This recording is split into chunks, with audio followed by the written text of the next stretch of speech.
आज की क्लास का हमारा टॉपिक रहेगा आर्थिक व सामाजिक परिषद तथा अंतर्राष्ट्रीय न्यायालय। आर्थिक व सामाजिक परिषद संयुक्त राष्ट्र संघ में जो राष्ट्र पिछड़े हुए थे उनके सहयोग करने हेतु और देशों को आत्मनिर्भर बनाने के लिए एक संस्था को बनाया गया और इस संस्था का नाम रखा गया था आर्थिक एवं सामाजिक परिषद। आर्थिक एवं सामाजिक परिषद की धारणा है कि विश्व में अंतर्राष्ट्रीय शांति केवल राजनीतिक विवादों के समाधानों पर ही निर्भर नहीं करती, बल्कि उन राष्ट्रों का आत्मनिर्भर होना भी जरूरी है।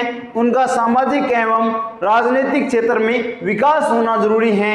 इस विकास को करने के लिए आर्थिक एवं सामाजिक परिषद का गठन किया गया। आर्थिक एवं सामाजिक परिषद का गठन विश्व में ऐसे राष्ट्रों की उन्नति करने के लिए किया गया जो द्वितीय विश्व युद्ध के बाद पिछड़े हुए थे, आत्मनिर्भर नहीं थे।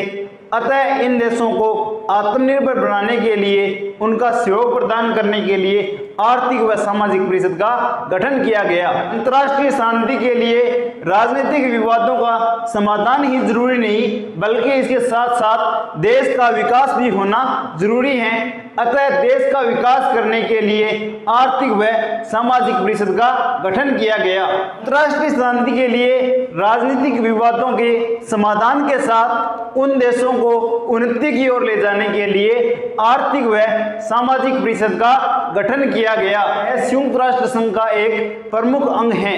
आर्थिक एवं सामाजिक परिषद की परिभाषाएं अलग अलग विद्वानों के द्वारा दी गई हैं। आर्थिक एवं सामाजिक परिषद की परिभाषा में बताया गया है कि विश्व में राजनीतिक स्थिरता बनाए रखने के साथ साथ आर्थिक संतोष भी अंतर्राष्ट्रीय शांति और सुरक्षा की स्थापना के लिए जरूरी है। अर्थात विश्व को अगर आगे बढ़ाना है तो राजनीतिक व्यवस्था के साथ साथ राष्ट्रों की आर्थिक दशा भी सुधारनी होगी।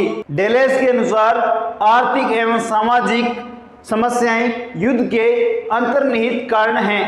अर्थात युद्ध के कारण आर्थिक एवं सामाजिक दशा बिगड़ जाती है। में अगर युद्ध हो जाता है, छिड़ जाता है, तो उस देश की आर्थिक दशा बिगड़ जाती है, समाज में लोगों का रहन सहन बिगड़ जाता है। आगे फैनविक महोदय ने आर्थिक एवं सामाजिक परिषद को इस प्रकार परिभाषित किया है कि महासभा के एक प्रतिनिधि के रूप में विभिन्न कार्यों को क्रियान्वित करने के लिए जो संस्था गठित की गई है वह आर्थिक एवं सामाजिक परिषद है। आर्थिक एवं सामाजिक परिषद की संरचना। आर्थिक एवं सामाजिक परिषद में वर्तमान समय में 54 सदस्य हैं, परंतु इसकी स्थापना के समय इसमें 18 सदस्य थे। 1966 के चार्टर संशोधन के द्वारा यह संख्या बढ़ाकर 27 की गई, यानी 18 से बढ़ाकर 27 कर दी गई। बाद में अनुच्छेद 61 का संशोधन 24 सितंबर 1973 को हुआ, जिस कारण यह संख्या बढ़ाकर 54 कर दी गई। वर्तमान समय में यह संख्या 54 है। में आर्थिक एवं सामाजिक परिषद का गठन हुआ उस समय इसमें सदस्यों की संख्या 18 रखी गई। 1966 के चार्टर संशोधन के द्वारा यह संख्या 18 से बढ़ाकर 27 कर दी गई। आगे चलकर 24 सितंबर 1973 के दिन 61वें अनुच्छेद का संशोधन हुआ। इस संशोधन में यह संख्या बढ़ाकर 54 कर दी गई। आर्थिक एवं सामाजिक परिषद एक स्थायी संगठन है। इसके एक ही सदस्य प्रति वर्ष पदमुक्त हो जाते हैं, अर्थात अपने कार्यभार को सौंप देते हैं। इन सदस्यों के स्थान पर नए आ जाते हैं। सदस्यों का कार्यकाल 3 वर्ष होगा। इन सदस्यों की नियुक्ति महासभा के द्वारा की जाती है। महासभा के द्वारा इन सदस्यों का निर्वाचन किया जाता है। अब ये सदस्य अपनों में से बहुमत के आधार पर सभापति का चयन करते हैं। आर्थिक एवं सामाजिक परिषद में सबसे बड़ा पद सभापति का होता है। इस सभापति का निर्वाचन या सभापति का चयन आर्थिक एवं सामाजिक परिषद के सदस्यों द्वारा की जाती हैं। यह सदस्य अपने मत का प्रयोग करते हैं। प्रत्येक सदस्य का एक मत माना जाएगा। प्रत्येक सदस्य इसकी बैठकों में भाग ले सकते हैं। आर्थिक एवं सामाजिक परिषद में निर्णय उपस्थित व मतदान करने वाले सदस्यों के साधारण बहुमत से होता है, अर्थात 1/3 सदस्यों से इसका निर्णय होता है। सामाजिक परिषद में एक विचार विनिमय प्रणाली लगती है। इस प्रणाली के तहत किसी भी राज्य के प्रतिनिधि को आमंत्रित किया जा सकता है या बुलाया जा सकता है, परंतु इस प्रतिनिधि को मत देने का अधिकार नहीं होता। सामाजिक परिषद में चर्चा का मुख्य विषय इसके नाम के अनुसार आर्थिक एवं सामाजिक मुद्दे शामिल होते हैं। आर्थिक एवं सामाजिक परिषद में प्रति वर्ष 5 सप्ताह का एक महत्वपूर्ण सत्र बुलाया जाता है। यह सत्र बारी बारी से न्यूयॉर्क और जिनेवा में होते हैं। ये जो प्रतिवर्ष सत्र बुलाया जाता है, ये जो प्रतिवर्ष महत्वपूर्ण सत्र बुलाया जाता है, इस सत्र में आर्थिक एवं सामाजिक मुद्दे शामिल किए जाते हैं। अब इस सत्र के अलावा न्यूयॉर्क में 2 संगठनात्मक सत्र भी बुलाए जाते हैं। इन सत्र में चर्चा का मुख्य विषय आर्थिक एवं सामाजिक परिषद को मजबूत करना है, अर्थात आर्थिक एवं सामाजिक परिषद की कार्य प्रणाली के बारे में चर्चा करना है। आर्थिक एवं सामाजिक परिषद के मुख्य सत्र के दौरान एक उच्च स्तरीय बैठक का आयोजन किया जाता है। एक उच्च स्तरीय बैठक का आयोजन किया जाता है। इसमें विभिन्न देशों से मंत्रियों एवं वरिष्ठ अधिकारियों को शामिल किया जाता है। इसका अगला पॉइंट आता है कार्य एवं शक्तियां। आर्थिक सामाजिक परिषद मुख्य रूप से अंतर्राष्ट्रीय स्तर के आर्थिक, सामाजिक, सांस्कृतिक, शैक्षणिक, स्वास्थ्य आदि से संबंधित मामलों को क्रियान्वित करती है। अर्थात आर्थिक एवं सामाजिक परिषद विश्व में आर्थिक दशा को सुधारने का काम करती है। आर्थिक विकास से संबंधित सम्मेलनों का आयोजन कर सकती है, अर्थात जो गरीब राष्ट्र हैं, अशिक्षित राष्ट्र हैं, उन्हें विकसित करने के लिए विभिन्न सम्मेलनों का आयोजन कर सकती है तथा उसकी अध्यक्षता कर सकती है। अनुच्छेद 65 के अनुसार आर्थिक एवं सामाजिक परिषद महासभा के अधीन आने वाले सभी कार्यों को क्रियान्वित कर सकती हैं जो इसे सौंपे जा सकते हैं, परंतु इसका मुख्य विषय आर्थिक विकास होना चाहिए। यानी आर्थिक विकास से संबंधित जो भी कार्य सौंपे जाएंगे वह सभी कार्यों को क्रियान्वित कर सकती हैं।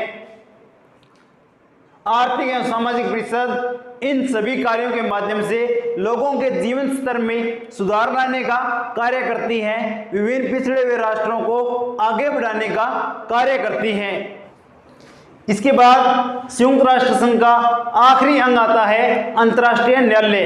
यह संयुक्त राष्ट्र संघ की प्रमुख कानूनी संस्था है जो विश्व में सभी कानून से संबंधित रखने वाले प्रश्नों पर विचार करती है, परंतु इसमें राजनीतिक झगड़ों को शामिल नहीं किया जा सकता, व्यक्तिगत झगड़ों को शामिल नहीं किया जा सकता, किंतु इसमें कोई भी राष्ट्र अपना अंतर्राष्ट्रीय मुद्दा प्रस्तुत कर सकता है। सुरक्षा परिषद इससे राय ले सकती है। संयुक्त राष्ट्र संघ के अन्य अंग इस संस्था से राय ले सकते हैं। चार्टर के अनुच्छेद 92 से 96 तक अंतर्राष्ट्रीय न्यायालय का वर्णन किया गया है, इसकी शक्तियों के बारे में बताया गया है। अनुच्छेद 92 में यह बताया गया है कि अंतर्राष्ट्रीय न्यायालय संयुक्त राष्ट्र संघ का न्याय से संबंधित एक प्रधान उपकरण होगा, अर्थात संयुक्त राष्ट्र संघ में कानून या न्याय से संबंधित जो भी कार्य किए जाएंगे वो अंतर्राष्ट्रीय न्यायालय के अधीन किए जाएंगे। अनुच्छेद 94 में बताया गया है कि प्रत्येक सदस्य का कर्तव्य है कि वह न्यायालयों के निर्णयों की पालना करे। यदि कोई एक पक्ष इसकी पालना नहीं करता है तो दूसरा पक्ष तुरंत ही सुरक्षा परिषद का ध्यान इस ओर करे। अंतर्राष्ट्रीय न्यायालय का निर्णय सर्वमान्य होगा, इसे सभी सदस्यों को मानना होगा। अगर कोई सदस्य इसके निर्णयों को नहीं मानता है तो सुरक्षा परिषद अपने निर्धारित नियमों के आधार पर उनके साथ कार्रवाई कर सकता है। राष्ट्र संघ की स्थापना से पहले राष्ट्र संघ में स्थायी न्यायालय का प्रावधान था। अंतर्राष्ट्रीय न्यायालय का मुख्यालय शांति महल हेग नीदरलैंड में है। इसकी स्थापना 3 अप्रैल 1946 को की गई। अंतर्राष्ट्रीय न्यायालय की स्थापना 3 अप्रैल 1946 को की गई। अंतर्राष्ट्रीय न्यायालय का संविधान 72 अनुच्छेदों में सीमित है। इन अनुच्छेदों में अंतर्राष्ट्रीय न्यायालय की शक्तियां, कार्यप्रणाली एवं उसकी संरचना, गठन, सदस्यों का चुनाव आदि के बारे में बताया गया है, अर्थात अंतर्राष्ट्रीय न्यायालय की पूरी रूपरेखा बताई गई है। अगला पॉइंट है अंतर्राष्ट्रीय न्यायालय का गठन। चार्टर 92 के अनुसार अंतर्राष्ट्रीय न्याय के लिए अंतर्राष्ट्रीय न्यायालय की स्थापना की गई। अंतर्राष्ट्रीय न्यायालय में व्यक्तिगत मामलों को शामिल नहीं किया जाता। इसमें वादी व प्रतिवादी अर्थात मुकदमा दर्ज करने वाला और जिसके खिलाफ मुकदमा दर्ज किया जाता है वह राष्ट्र को माना जाएगा, न कि किसी व्यक्ति विशेष को। इसमें सदस्यों की संख्या 15 होती है। ये 15 सदस्य अपने में से एक सभापति और एक उप सभापति को 3 वर्ष के लिए मनोनयन करते हैं। इसमें स्थायी न्यायालय की भांति ही सदस्यों की संख्या 15 होती है, अर्थात अंतर्राष्ट्रीय न्यायालय में 15 न्यायाधीश होते हैं। अब ये 15 न्यायाधीश अपने में से ही सभापति व उप सभापति का 3 वर्ष के लिए चयन करते हैं। प्रत्येक न्यायाधीश का कार्यकाल 9 वर्ष का होता है। न्यायाधीशों की नियुक्ति महासभा व सुरक्षा परिषद के द्वारा की जाती है। अंतर्राष्ट्रीय न्यायालय में न्यायाधीशों का चयन उसकी जाति, धर्म, रंग आदि के अनुसार नहीं चुना जाता, बल्कि अंतर्राष्ट्रीय न्यायालय में न्यायाधीशों को उसकी योग्यता के आधार पर चयन किया जाता है। अंतर्राष्ट्रीय न्यायालय में न्यायाधीश वही व्यक्ति चुना जाएगा जो अपने राष्ट्र में विधिवेत्ता के रूप में ख्याति प्राप्त कर चुका है, अर्थात एक कानूनी विशेषज्ञ के रूप में ख्याति प्राप्त कर चुका है और अंतर्राष्ट्रीय स्तर पर ये कानून के विशेषज्ञ होते हैं, अर्थात अंतर्राष्ट्रीय स्तर पर ये अच्छा खासा कानून का ज्ञान रखते हैं। अंतर्राष्ट्रीय न्यायालय में न्यायाधीशों की नियुक्ति करते समय यह ध्यान रखा जाता है कि एक ही राष्ट्र से 2 न्यायाधीश नियुक्त नहीं किए जा सकते।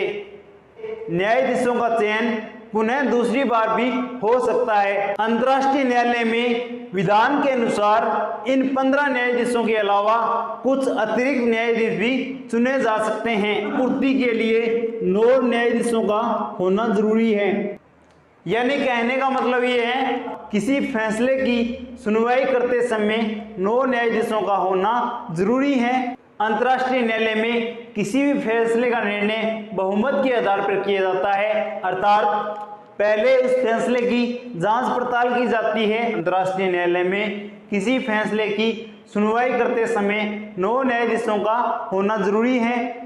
सुनवाई का फैसला देने के लिए इसके बहुमत को अपनाया जाता है। अगर किसी स्थिति में यह बहुमत की संख्या समान हो तो सभापति का मत मान्य होता है, अर्थात किसी कारणवश किसी मामले में बहुमत प्राप्त नहीं हो पाता है तो सभापति का मत मान्य किया जाता है। अंतर्राष्ट्रीय न्यायालय की कार्यकारी भाषा फ्रेंच व अंग्रेजी है।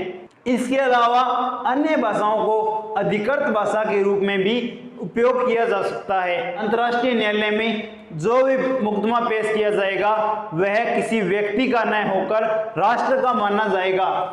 अंतर्राष्ट्रीय न्यायालय में मुकदमे का वादी प्रतिवादी किसी व्यक्ति विशेष को न मानकर राष्ट्र को माना जाएगा।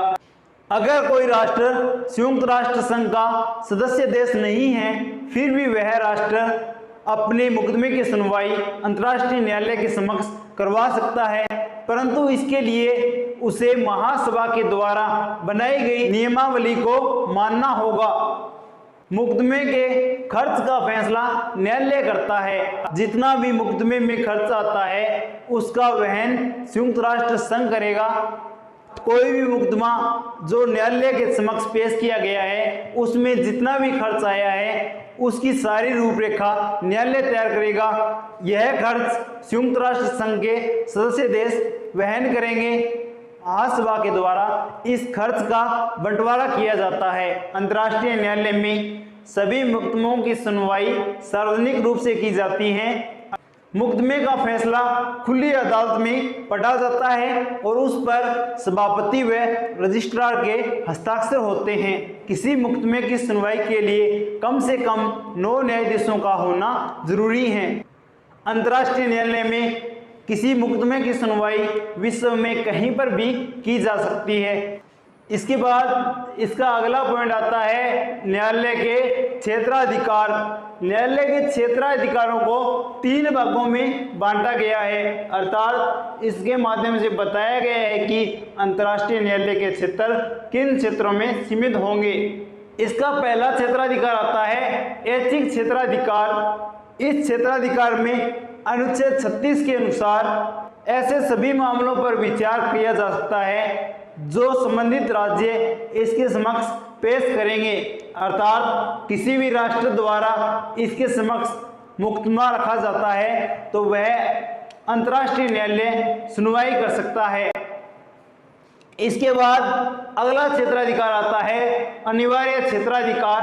प्रोफेसर ओपेनहिम ने इसे वैकल्पिक आवश्यक क्षेत्राधिकार की संज्ञा दी है। इसके अनुसार सभी राज्य स्वयं तय करते हैं कि कोई भी मुद्दा अंतर्राष्ट्रीय स्तर का है या राष्ट्रीय स्तर का है। इसमें किसी अंतर्राष्ट्रीय स्तर की संधि की व्याख्या हेतु अंतर्राष्ट्रीय कर्तव्य के उल्लंघन संबंधी मुकदमों को शामिल किया जाता है। जैसे स्वेद नहर की संधि हुई थी तो इस संधि के लिए जो व्याख्या की रूपरेखा तैयार करना था, इसका अगला क्षेत्राधिकार परामर्श क्षेत्राधिकार है। इस अधिकार के अंतर्गत कोई भी संयुक्त राष्ट्र संघ का अंग इससे परामर्श ले सकता है, परंतु वह इस परामर्श को मानने के लिए बाध्य नहीं होता। अंतर्राष्ट्रीय न्यायालय से परामर्श लेने के लिए संबंधित अंग को एक प्रार्थना पत्र लिखना होता है। इस प्रार्थना पत्र में सभी महत्वपूर्ण प्रश्नों